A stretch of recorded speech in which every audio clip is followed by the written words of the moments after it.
Wrestling at the centre bouncers became a thing of the past, courtesy of Collingwood and North Melbourne ruckmen during the 1979 preliminary final at VFL Park. Big men Peter Moore and Gary Dempsey spent the match locked side to side in the centre square instead of leaping into one another. Moore playing Dempsey very close, as you can see. It was a different story up until about halfway through the second quarter when they both came in from opposite sides. But Dempsey was winning easily, and this is the countering tactic by Peter Moore. As a result, the VFL decreed a line would be drawn across the centre circle and opposing ruckmen must approach each other from opposite sides of the line. He may go down in history as the shin boner of the century, but North Melbourne legend Glenn Archer actually supported Collingwood during his childhood.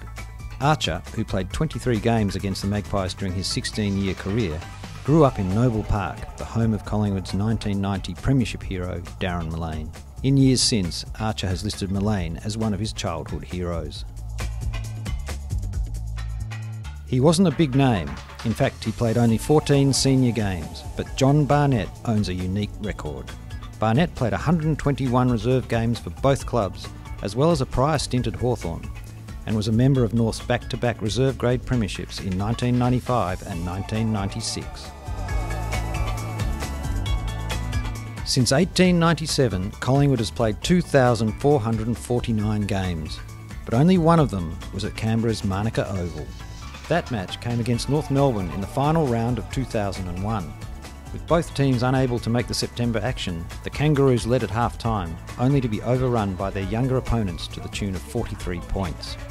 The match was largely forgettable, save for this highlight of Collingwood's Nick Davis kicking a 60-metre torpedo goal. 20 seconds, looking for a mark, looking for a goal from Nick Davis! What a root, what a bomb!